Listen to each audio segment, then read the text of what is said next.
Un monde commun est-il encore possible? C'est la question du jour. Il pense que oui, mais très difficilement, ne serait-ce que parce que les élites ont abandonné cette idée.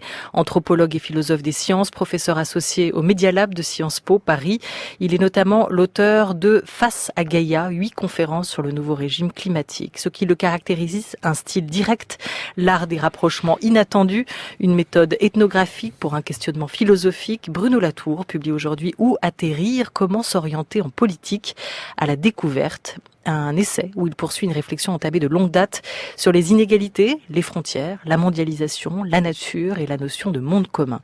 L'essai se termine par ailleurs sur un plaidoyer très personnel, plaidoyer européen dont on reparlera. Bruno Latour, bonjour. Bonjour. Pourquoi ce sous-titre que je n'ai pas encore cité? Comment s'orienter en politique? Sommes-nous tous déboussolés? Oui, je crois qu'on est déboussolés. La réorientation, c'est un petit mouvement de côté, disons. Faire un pas de côté pour s'intéresser un peu à autre chose que ce à quoi on s'est intéressé jusqu'ici, qui n'a donné de bons résultats et d'assez mauvais résultats. Donc c'est l'occasion, disons, d'un changement de direction. Qu'est-ce qui nous déboussole? Quelles sont les principales contradictions du monde actuel dans lequel on a beaucoup de mal à se retrouver? La grosse contradiction, c'est que l'horizon vers lequel on se dirigeait était un horizon dit de modernisation associé, disons, à la notion de globalisation. Et cette globalisation n'a pas de planète correspondante. Donc, ou bien on change de planète, donc on change de sol sur lequel on va maintenant vivre, soit, beaucoup de gens le disent aussi, soit on abandonne complètement l'idée même d'avoir une vision réaliste de la géopolitique. Donc, la question assez simple, c'est de dire, entre la mondialisation et l'atterrissage, disons, le retour sur Terre, il va falloir choisir à un moment, et tout le monde le sent au fond, et on est déboussolé parce qu'on le sent, mais on ne nous a pas donné d'autres alternatives. Mais pourquoi pas la régulation? Pourquoi pas conserver l'idée qu'on pourrait peut-être continuer en portant des remèdes précisément à cette situation? On peut. Non, parce que vous présentez une alternative extrêmement tranchée. Oui. Voilà. Elle est tranchée parce que le problème, c'est ces positions politiques, y compris celle de la réglementation ou de la régulation, ne définissent pas de façon précise, disons, le territoire ou le paysage sur lequel elles s'appliquent. La politique, c'est aussi un territoire, c'est un sol, c'est une définition du paysage, c'est précisément un monde commun. Et donc, tous les outils, y compris ceux de la réglementation, ceux de la régulation, ceux de l'activisme, ceux du militantisme, ceux du droit, doivent être utilisés. Mais la question, c'est de préciser sur quoi, sur quel territoire. Et donc, en gros, c'est ce que désignait depuis une trentaine d'années la question écologique. Mais les écologistes ne sont pas arrivés à faire d'abord le lien avec la question sociale au sens large, c'est-à-dire la question des inégalités et la question de l'écologie. Et surtout, on n'a pas précisé, on a, disons, indiqué seulement, moi aussi d'ailleurs je l'indique, la forme du paysage sur lequel la politique va être appliquée, disons. Et c'est ce changement-là. La politique, c'est d'abord une définition d'un monde dans lequel on va vivre. Et ce monde, on le voit maintenant, puisqu'on est dans une querelle de monde, en quelque sorte, puisque les Américains ont une définition assez différente du monde dans lequel on vit que nous, du moins le gouvernement américain, à cause du retrait par Trump de la question du pacte climatique, disons. Et donc, il y a une indécision générale sur non seulement les valeurs et les opinions, mais sur la définition de ce vers quoi on se dirige, disons. Et c'est cette opposition entre globe ou mondial, enfin, la mondialisation et ce qu'on pourrait appeler la Terre, ou le terrestre plus exactement, qui, je crois, désoriente. Donc la seule suggestion assez simple de ce petit essai, c'est de dire qu'est-ce que ça change à la définition des opinions et des valeurs, et donc aussi du droit et de la réglementation, si on la redirige vers un territoire différent. Sol, paysage, territoire, ça fait partie des mots que vous avez déjà cités depuis le début de cet entretien. Vous ne parlez pas ou peu pour nous réinscrire dans un cadre défini de globalisation. La mondialisation, vous la jugez plus ou moins hors sol. Vous parlez pas non plus d'État-nation ou d'État, c'est un terme que vous n'avez pas employé. Pourquoi? Trop bordé, trop de frontières. Ça ne veut plus rien dire aujourd'hui, l'État-nation, même si beaucoup appellent à un retour des États-nations. L'autre désorientation, et je crois qu'on l'a vécu, y compris dans ce journal avec le cas de la Catalogne. De la Catalogne, mais on l'a vécu il y a une semaine avec les élections allemandes, et on l'a vécu l'année dernière avec les élections françaises, etc. Et on l'a vécu avant avec le Brexit. C'est que le sentiment disons, est double. D'une part, la mondialisation, on ne sait plus trop ce que c'est, on ne sait pas s'il faut la défendre ou l'attaquer. Et quand on revient, on a l'impression que l'État-nation est l'ensemble protecteur, comme c'est le cas du Brexit, sauf que, au même moment, l'annonce des questions climatiques, il faut prendre climat au sens large, disons, la mutation écologique au sens large, nous dit, oui, mais l'État-nation, c'est pas du tout par quoi on va pouvoir, d'une façon ou d'une autre, appliquer des règles, comme vous le disiez, monsieur, très justement, disons, business as usual, ordinaire, disons. Donc, d'une part, on a l'impression que tout le monde voudrait revenir à un cadre protecteur, et c'est légitime. Ça, je crois qu'il est tout à fait faux d'accuser de populisme ou de retour en arrière ceux qui veulent être protégés de la mondialisation. D'autre part, la mondialisation, il y a là un côté, il y a la mondialisation plus et la mondialisation moins, et en même temps, l'État-nation n'est plus du tout à la bonne taille. Parce que les questions qu'il faut aborder sont des questions qui sont toutes transversales. Elles sont toutes transversales différentes. Les questions du climat sont complètement différentes des questions de pollution, de la multiplication de la résistance aux antibiotiques, etc., etc. Donc on a une espèce d'incertitude, et c'est pour ça que je dis, mais au fond, la question politique a toujours été décrivez le monde dans lequel vous comptez atterrir. Décrivons-le. Et ensuite, seulement, les questions de valeur et les questions d'opinion peuvent s'orienter, disons. La politique, c'est pas simplement une boussole. Enfin, c'est une boussole, c'est une aiguille, mais il faut aussi une masse magnétique, disons. Mais si c'est cette masse magnétique qui m'intéresse. Si vous deviez le décrire, vous, ce monde dans lequel on va probablement atterrir. Ben, il a un certain nombre de ses caractéristiques, c'est qu'il est terrestre, il correspond à la Terre, et la Terre, c'est pas le globe. C'est pas du tout pareil. Il est fini, il est peu connu. Moi, je travaille beaucoup avec les scientifiques qui travaillent sur la surface de la Terre, justement, sur la mince surface. Pourquoi peu connu ? Ce qu'ils appellent les zones critiques, parce qu'on s'aperçoit qu'on manque de connaissances sur un bout de sol. C'est d'une hétérogénéité, d'une complexité extraordinaire. Il faut mobiliser une masse extraordinaire de sciences, ce qui se fait en ce moment, pour arriver à comprendre comment ça fonctionne. On sait finalement assez peu de choses le système Terre lui-même, la façon dont il réagit. C'est pas le globe. Le globe, on a l'impression de le savoir. Si vous regardez un globe avec ses longitudes et ses latitudes, ou la Terre vue du ciel. Mais c'est la géologie qui remplace la politique dans votre discours.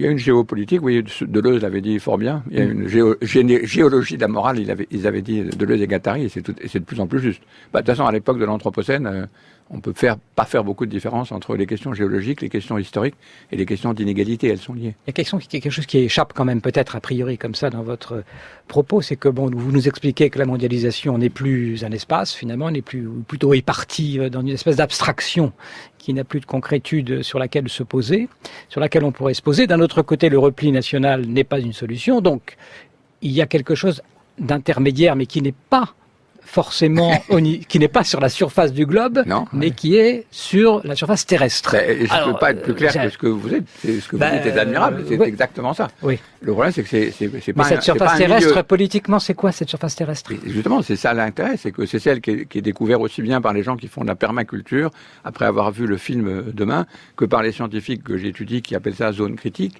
que par les politiques qui sont en train de s'apercevoir qu'il faut trouver d'autres choses que l'État-nation, et ça, c'est le cas très intéressant du climat, et c'est un des points un peu, disons, polémiques de ce texte, découvert aussi par ceux qui, comme le montre M. Trump et son gouvernement, décident de tout ça, ça n'existe pas.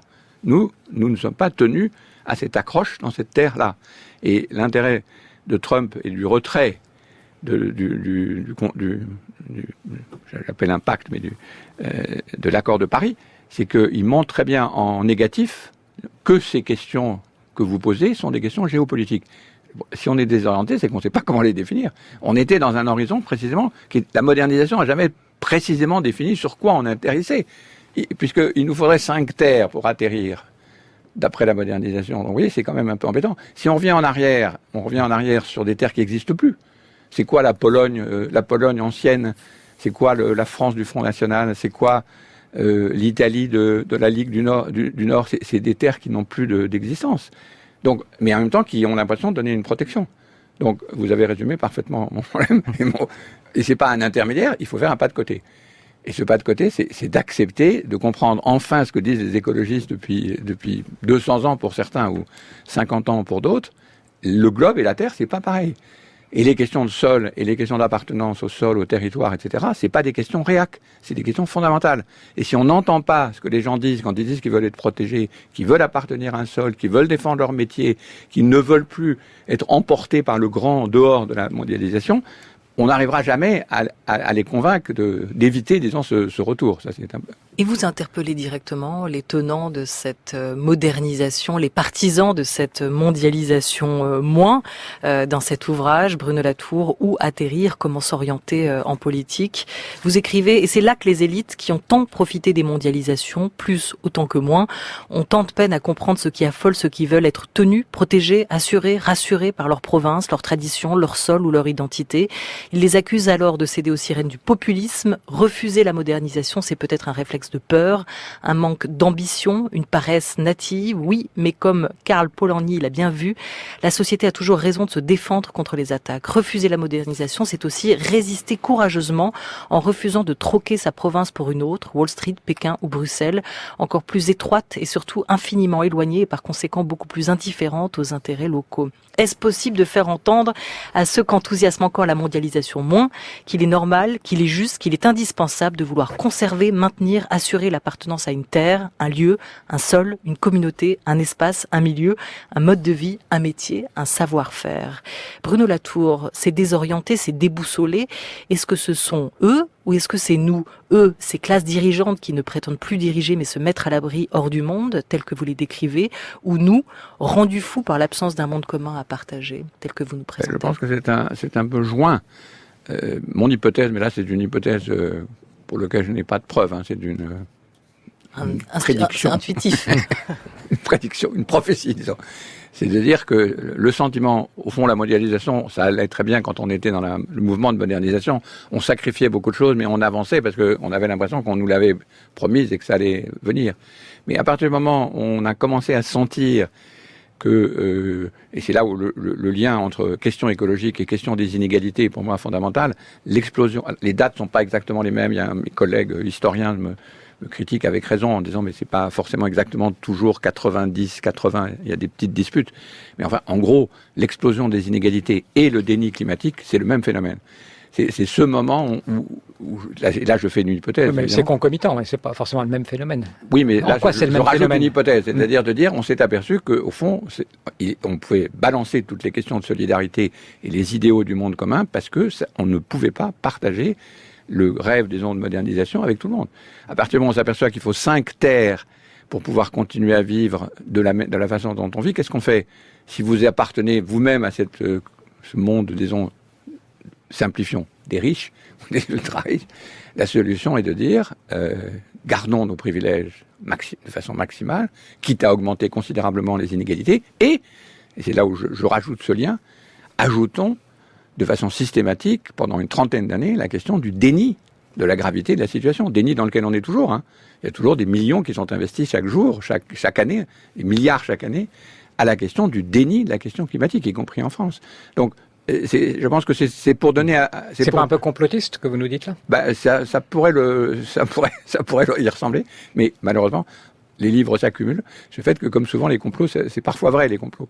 Et en l'occurrence, le lien entre, disons, la déréglementation qui commence, disons, avec les années Reagan, Thatcher, et la question climatique, il est assez bien établi. Et le financement par les élites, en particulier américaines, et la grande industrie, avec cette extraordinaire affaire Exxon, où Exxon a toujours beaucoup travaillé sur la question climatique jusqu'aux années 90, et en 90, paf, commence l'investissement massif dans la dénégation de la question climatique. Donc j'ai des indices, disons. Je n'ai évidemment pas de moyen de faire une preuve sur une hypothèse aussi abracadabrante et vaste. Mais elle a l'avantage de remettre en place cette question essentielle pour la gauche, qui est le lien entre la question écologique et la question sociale. Ce lien qui a toujours été essayé de se faire et qui ne s'est jamais fait.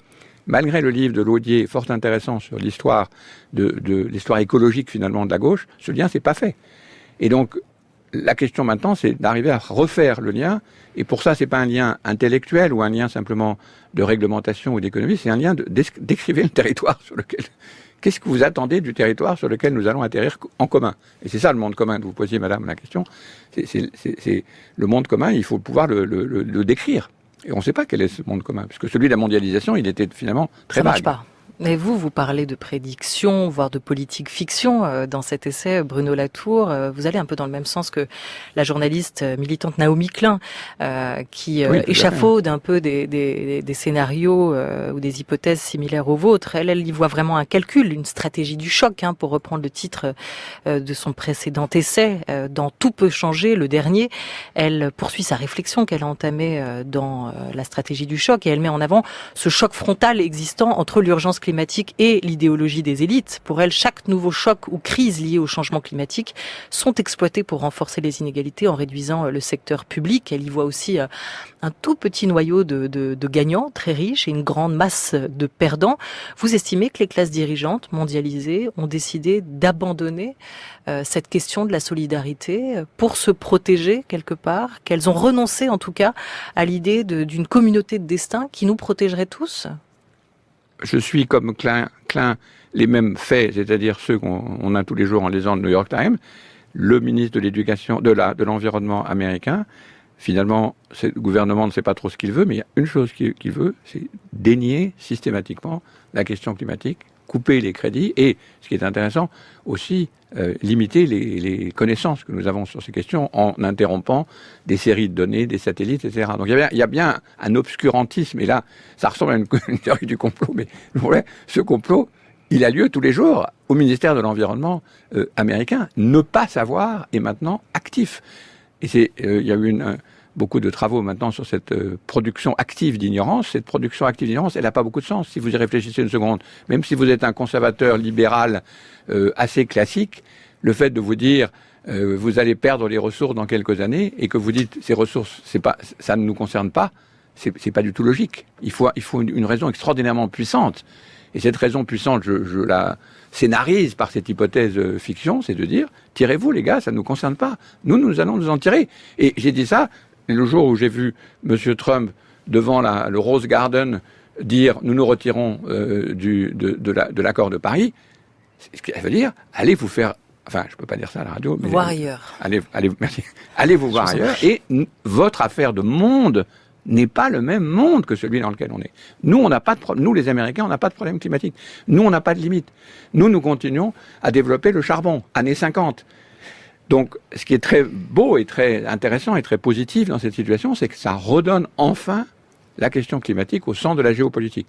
Donc on se tire, on va voir ailleurs, mais pour aller où vous proposez, en tout cas vous choisissez d'atterrir en Europe. Ah oui. Pourquoi ce retour de l'Europe ?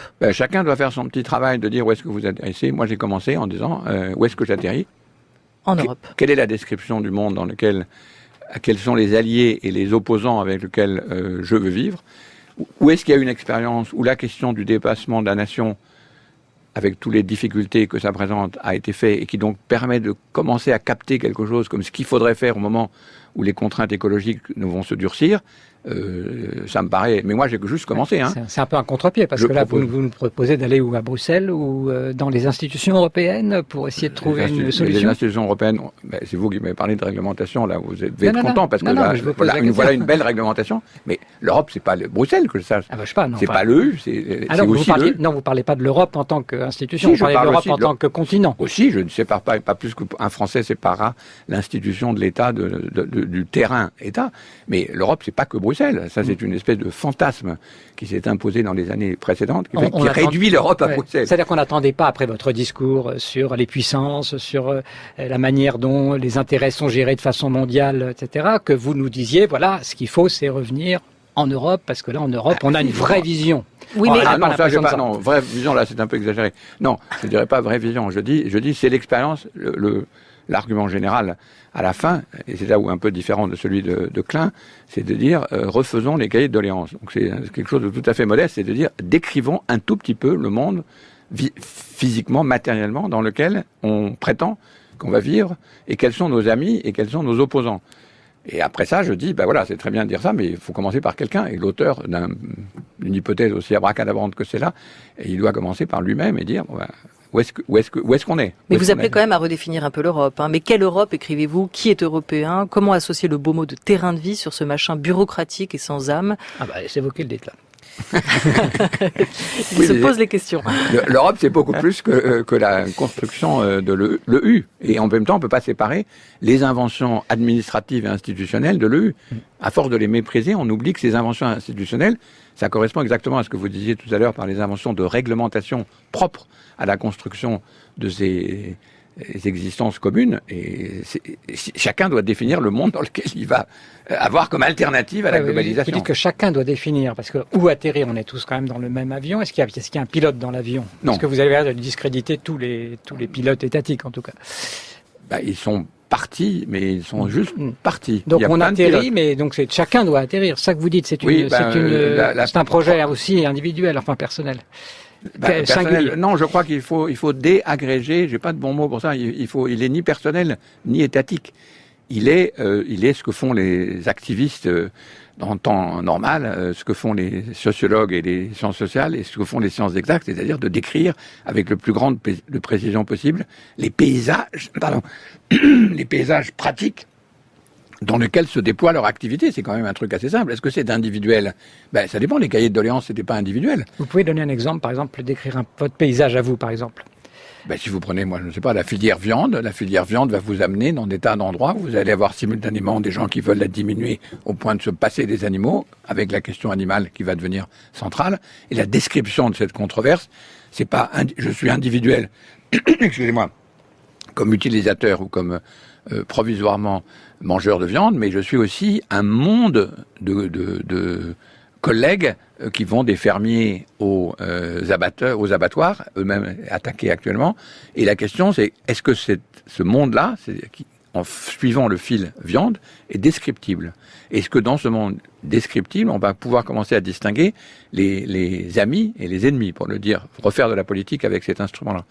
Ça demande une description du monde commun. Et pour comprendre. Pour le moment, il n'est pas commun, parce qu'il y a des gens la diversité extraordinaire en ce moment de la question de la viande pose un problème politique central. Quand vous dites visible, ça veut dire tenable, c'est ça? Est-ce que ce monde est tenable? Oui, tenable, pour le moment, il n'est pas tenable. Oui, d'accord. Et pour comprendre à quoi ressemblerait ce monde commun que vous évoquez, vous avez déjà mis en place un certain nombre d'expériences. Souvenons-nous simplement de ce Parlement des choses qui était déjà au cœur de Climat.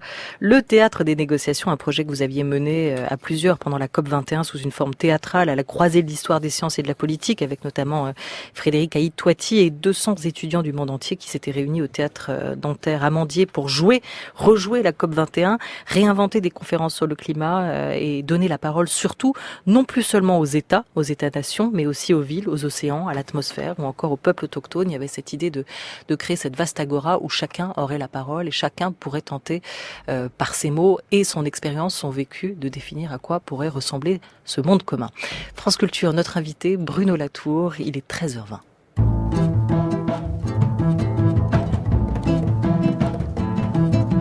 France Culture. La grande table.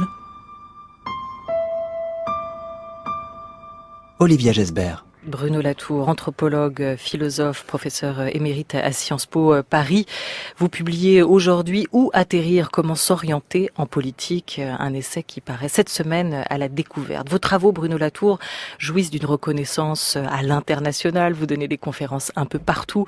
Émettre une critique de vos travaux, c'est assez osé, faut-il encore y aller? Et pourtant, c'est ce à quoi se sont attelés certains jeunes historiens et sociologues, dont un sociologue des sciences, Jérôme Lamy, pour le 2e numéro de la revue Tilsel du nom d'Edgar Tilsel, l'historien des idées autrichien.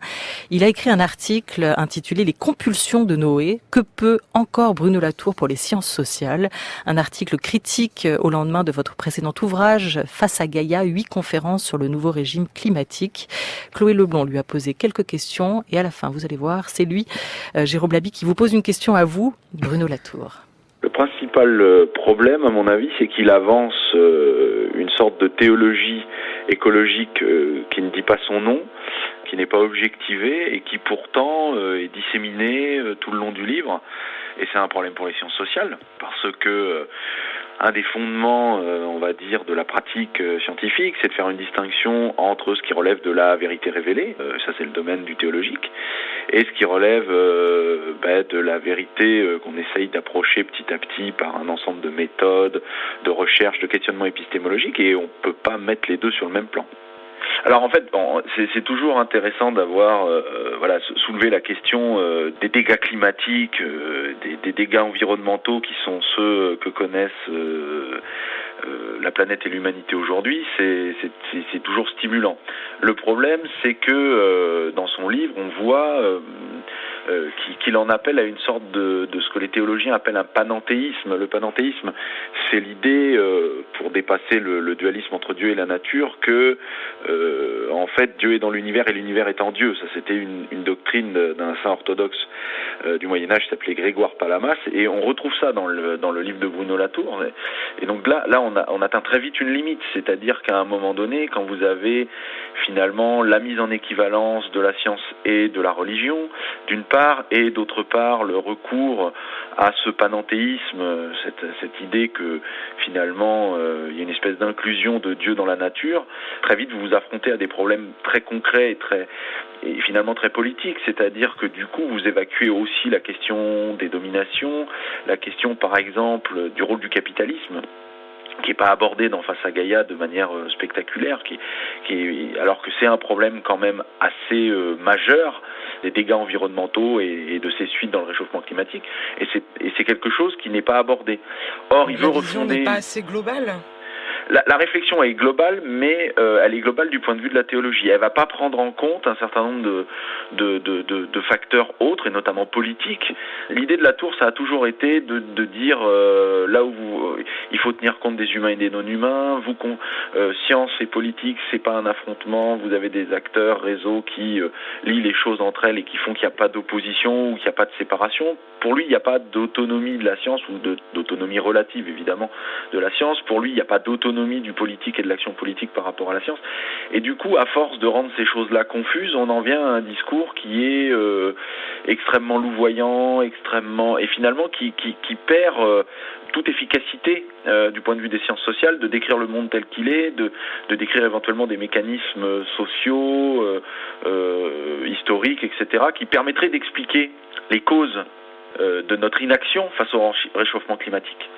Et là, on passe à côté parce que Latour se tourne vers la religion, et du coup, en vient une espèce de multiplication des acteurs à l'infini. On a l'impression qu'il a peur qu'on oublie quelque chose. C'est pour ça que moi, je l'avais comparé à Noé, qui veut absolument que sur son bateau, il y ait tout le monde. Et on a envie de lui dire, ne vous inquiétez pas, on mettra tout le monde, mais posons les bonnes questions. Sachons de quoi il est question. Et il est aussi question du capitalisme. Et il est aussi question de l'énergie et de notre rapport à l'absorption d'énergie qui est faramineuse. Merci beaucoup Jérôme Lamy. Et pour finir, est-ce que vous auriez une question à poser à Bruno Latour ? Un éclairage peut-être ? La question que j'aurais à lui poser, elle concernerait son obsession à vouloir ne pas oublier des êtres dans son arche de Noé, et à lui demander pourquoi il est autant obsédé par l'idée de faire entrer le maximum de choses à l'intérieur de son arche, et en quoi il pense que cela peut aider à sauver notre environnement actuel. Bruno Latour, pardon pour le son un tout petit peu chaotique de cet entretien. Merci à Jérôme Lamy pour cette tentative de critique à partir de votre précédent bouquin, recueil de 8 conférences sur le nouveau régime climatique, Face à Gaïa. Bruno Latour, pourquoi autant de monde ? C'est une assez bonne définition de la science. Je suis assez content finalement. Oui, c'est précisément, oui, c'est vrai, j'ai toujours peur qu'on n'arrive pas à prendre assez d'être en compte. Et avoir un monde commun, c'est un monde, on est dans un monde pluraliste, où il y a beaucoup de monde et beaucoup de bestioles et beaucoup de couples. Donc je donne un peu de mal à mes lecteurs, effectivement, surtout les lecteurs venant des sciences sociales, qui ne prennent jamais la question religieuse au sérieux. Or, évidemment, dans la question écologique, on ne comprend rien à l'indifférence vis-à-vis de questions terrestres précisément, si on ne prend pas en compte les questions religieuses. Les questions religieuses ont joué un rôle énorme dans le déni de la situation climatique. Et si elles doivent jouer quelque chose dans le retour d'un certain activisme concernant le climat, comme on l'a vu dans l'encyclique du pape François il y a quelques années, c'est précisément parce qu'il faut prendre très au sérieux la question religieuse. C'est ce qu'il dit, c'est qu'on vous accuse, il vous accuse d'être un théologien vous-même, oui, mais pas uniquement de lutter contre la théologie. Je suis théologien quand je parle de religion, mais pas quand je parle de Gaïa. Et Gaïa est ce que j'ai compris dans la critique un peu. Oui, c'est que vous preniez des choses qui n'étaient pas forcément les lecteurs ne lisent pas, lisent très mal les livres, comme vous savez. Et le livre entier a pour but de montrer que Gaïa est une figure séculière, justement pas du tout religieuse. Et c'est précisément l'intérêt scientifique de Gaïa. Et l'intérêt de Gaïa, elle a aussi un nom mythologique, donc elle fait exactement ce qui m'intéresse, c'est une théorie scientifique séculière qui a un nom mythologique. Et ça, c'est pas de la théologie? Non, la mythologie, ça, c'est pas vraiment un argument mythologique.